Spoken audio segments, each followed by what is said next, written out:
நண்பர்களே வணக்கம். நம்ம சேனலை சப்ஸ்கிரைப் பண்ணுங்கள், லைக் பண்ணுங்கள், ஷேர் பண்ணுங்கள் நண்பர்களே. இது என்னோடய ஓன் வாய்ஸு, ஏஐ வாய்ஸ் கிடையாது.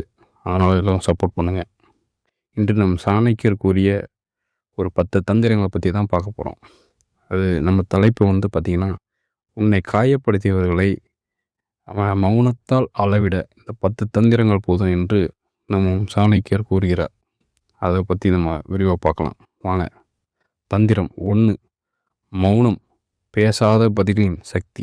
இந்த உலகத்துக்கு எல்லோரும் பேசத் தெரியும், ஆனால் எல்லோருக்கும் மௌனமாக இருக்க தெரியாது. ஒரு மனிதன் உன்னை காயப்படுத்தும் போது அவன் என்ன எதிர்பார்ப்பான் தெரியுமா? இவன் கோபப்படுவான், எதிர்த்து பேசுவான். அவன் மனதில் ஒரு கேள்வி உருவாகும், இவன் ஏன் அமைதியாக இருக்கான்? அந்த ஒரு கேள்விதான் அவனை தினமும் உள்ளுக்குள் சிதைக்கும். மௌனம் என்றால் பலவீனம் இல்லை, அது ஒரு உயர்ந்த பதில் என்று நம் ஆச்சாரிய சாணக்கியர் கூறுகிறார். தந்திரம் 2, உணர்ச்சியை மறைத்தல். உன் வலியை யாருக்கும் காட்டாதே. உன்னை காயப்படுத்தியவனுக்கு உன் வலி தெரிந்தால் அவன் உள்ளுக்குள் சந்தோஷப்படுவான். அதனால் உன் கண்ணீர் வெளியில் வரக்கூடாது, உன் வலி யாருக்கும் தெரியக்கூடாது. நீ சிரித்து நடந்தால் அவன் குழப்பமடைவான். இவனுக்கு எதுவும் ஆகலையா? அந்த குழப்பம் அவனை விடமாட்டாது என்று நம் ஆச்சாரிய சாணக்கியர் கூறுகிறார். தந்திரம் 3, புறக்கணித்தல். மிகப்பெரிய தண்டனை.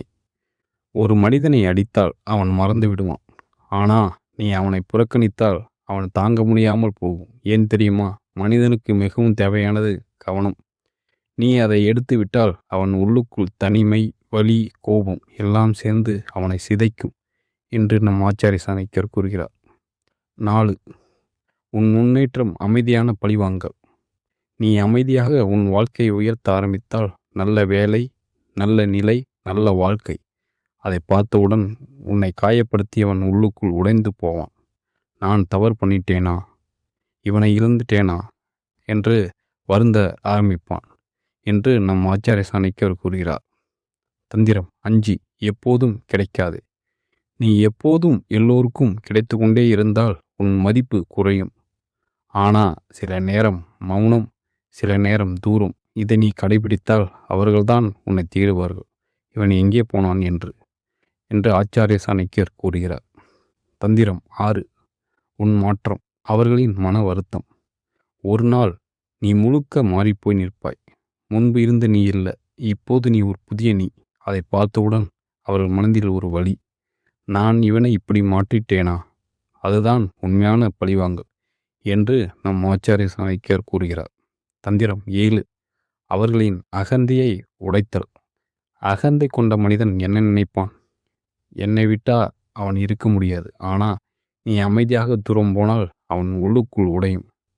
நான் அவனுக்கு முக்கியமில்லையா? அந்த கேள்வி அவனை தினமும் மாட்டும் என்று நம் ஆச்சாரிய சாணக்கியர் கூறுகிறார்.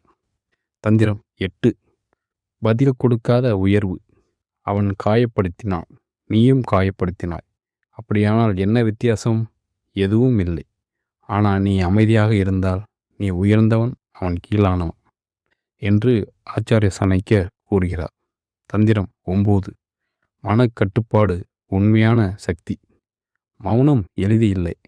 கோபம் வரும், அழ வேண்டும் போல இருக்கும், பழிவாங்க வேண்டும் போல இருக்கும். ஆனால் அந்த உணர்ச்சியை கட்டுப்படுத்தினால் நீ வெற்றி பெறுவாய். உன் மனதை வென்றவன் உலகத்தையே வெல்ல முடியும் என்று நம் ஆச்சாரிய சாணக்கியர் கூறுகிறார். தந்திரம் 10, நேரம் எல்லாவற்றுக்கும் பதில். நீ எதுவும் செய்யாமல் இருந்தாலும் வாழ்க்கை தான் அவர்களுக்கு பாடம் கற்பிக்கும். ஒரு நாள் அவர்கள் திரும்பி வந்து நினைப்பார்கள், நாம் தவறு பண்ணிட்டோம். ஆனால் அந்த நேரத்தில் நீ மாறியிருப்பாய், நீ உயர்ந்து இருப்பாய் என்று நம் ஆச்சாரிய சாணக்கியர் கூறுகிறார். இறுதி உணர்ச்சி வரிகள். சில நேரங்களில் பேசாமல் இருப்பது பழிவாங்கும் மிகப்பெரிய வழி. உன் மௌனம் அவர்களின் மனதை மெதுவாக உடைக்கும். பேசாமல் வெல்லும் மனிதன் எப்போதும் தோற்க மாட்டான் என்று ஆச்சாரிய சாணக்கியர் கூறுகிறார். முடிவு. உன்னை காயப்படுத்தியவர்களுக்கு நீ என்ன செய்ய போகிறாய்? மௌனமா அல்லது கோபமா? நண்பர்களே, உங்கள் பதிலை எழுதுங்க, கமெண்ட் பண்ணுங்க. இதோட இந்த ஸ்டோரி முடிந்தது. நம்ம சேனலை சப்ஸ்கிரைப் பண்ணுங்கள், லைக் பண்ணுங்கள், ஷேர் பண்ணுங்கள், கமெண்ட் பண்ணுங்கள். நம்ம channel name Chanakya speaks Tamil. நண்பர்களே, சப்போர்ட் பண்ணுங்கள். இது என்னோடய ஓன் வாய்ஸ், ஏஐ வாய்ஸ் கிடையாது. அதனால் எல்லோரும் சப்போர்ட் பண்ணுங்கள் நண்பர்களே. அடுத்த ஸ்டோரியில் நம்ம மீட் பண்ணுவோம். நன்றி, வணக்கம்.